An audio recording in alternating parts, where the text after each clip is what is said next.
who are we going to blame? The SK or the government? The SK, Mr. Speaker. Why? Mr. Speaker, can I ask you a question? No. Oh, It's your time to interpret. It's your time. I beg your pardon.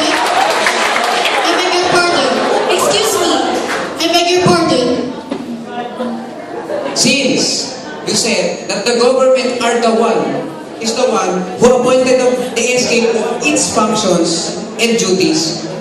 And you said earlier, your statement implies that the functions and the duties of the Sangguniang Kabataan is weak. Who are we going to blame? The giver of the function and duties, which is the government, or the Sangguniang Kabataan?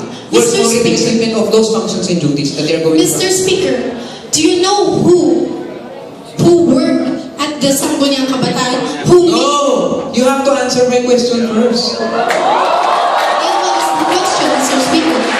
My question is, who are we going to blame? The government, who appointed the SK of its functions? The SK, Mr. Speaker. Why? The SK. Because, Mr. Speaker, the SK can make decisions for itself. It is a legislative body that we appoint for the youth. So what are you saying about the government? We are not talking about the legislative. I'm not asking you about the legislative power. I'm asking you about the functions and duties. Mr. Speaker, Power. SK can make decisions for itself.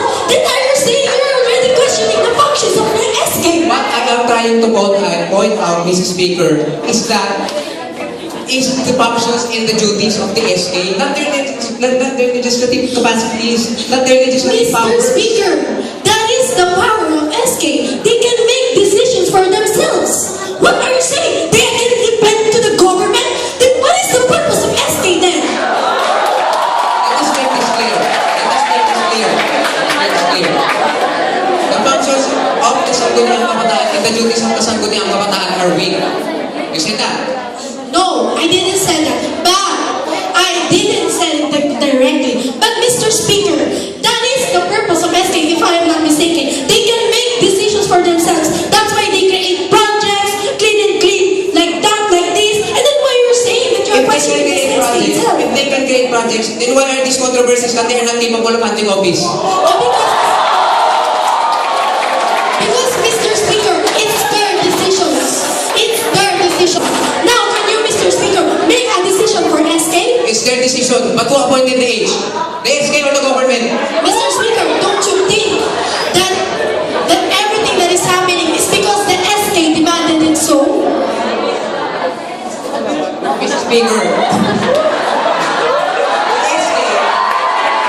Answer me, Mr. Speaker. I want an it's answer. not our to answer, it's our job to interpolate, not to answer. It's our interpolation time. Mr. Speaker, you have to answer the question. No. And then go. I'm not forcing you. You said that the SK chairman has a salary of about 10,000 pesos to 17,000 pesos. Yes, Mr. Speaker. And you said that the SK chairman will use that money just for, cell phones or etc. etc. Yes, Mr. Speaker. That salary is for him. Yes. Now the question is, if you have a salary for you, what are you going to do with the I salary? will save the money. Why? Are you For sure? a better future. But Mr. Speaker, don't you think a 15 to 17-year-old is good for a 10 to 17,000 pesos? Do you have a proof that the SK chairman? Yes, I have. Do you have a proof that the SK chairman uses all that money for his for buying all his needs? Mr. Speaker, I didn't say anything that they use every money. I But it didn't. implies that they are only using that money for those kinds of things which are not irrelevant to their position. There is. It is relevant, Mr. Speaker, because SK is a role model. They are supposed to be the role model of the youth. If they don't spend the money well, then will you consider that a role model? Will you? Can you imagine the benefits of that families? They benefited a lot. Mr. Speaker, I'm asking a question. Pardon, please. We are correction with the time. Can you please the question? Can you please repeat it?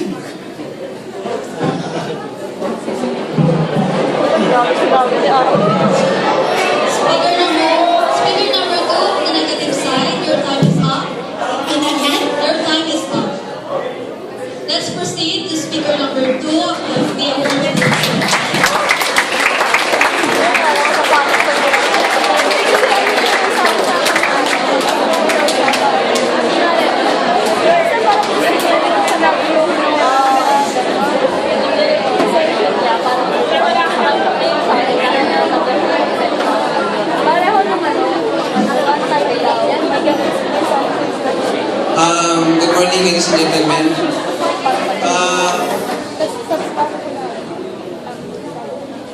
Youth participation in nation building is important. In as much as it is constitutional, we should never underestimate the voices of the young ones. That is why I am one of those individuals who believe that abolition is not a solution to these controversies that surrounding the Sangguniang Kabataan. What we need is an amendment, a reformation.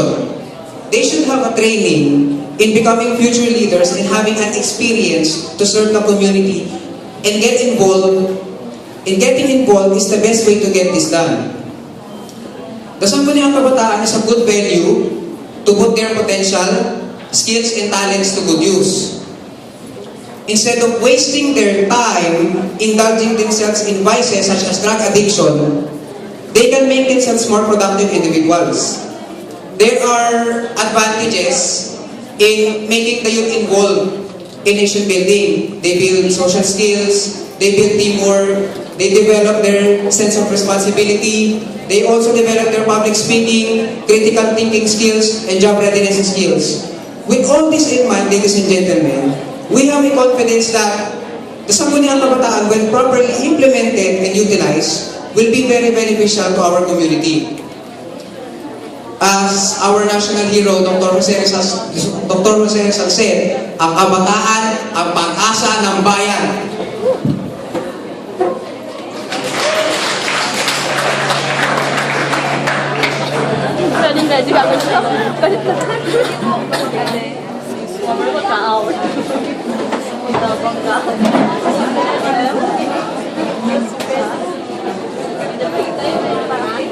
Hello, Mr. Speaker again. Hello. You said earlier that Dr. Jose Rizal quoted, ang kabataan ay pag-asa ng bayan. Yes or no? Dr. Jose Rizal said that, yes. Yes. He said that. Oh, very good. Let me emphasize some things. Dr. Jose Rizal also said that education is the best way to become a leader. Yes. Mr. Speaker, education is the light. Mr. Speaker,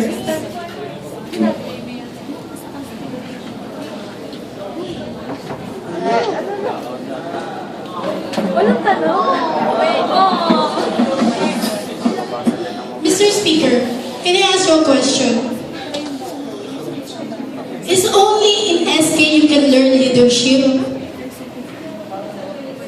It's only in SK you learn leadership. Yes. No. That is the question. No. No. Very good. No. Mr. Speaker, your answer is no. When did you learn to become a leader? When someone appointed me to become a leader. Yes. That is the answer.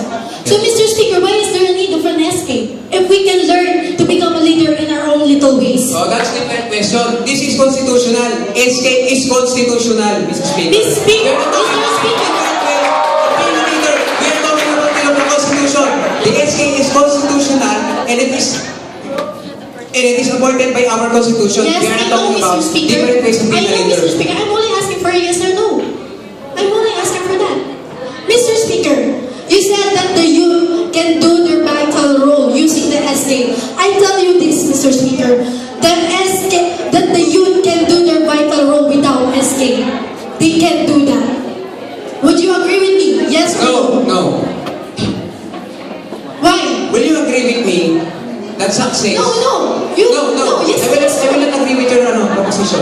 I will not agree with your proposition. Why? Because... You said yes. Then why? No. No, I am not... I don't... That is contradictory to what you're saying, Mr. Speaker.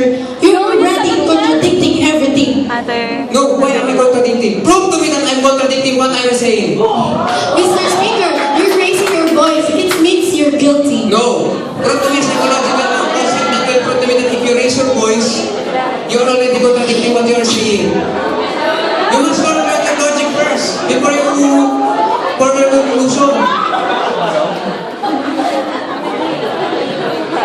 Mr. Speaker, I am pointing to this, that we can benefit. The whole country can benefit without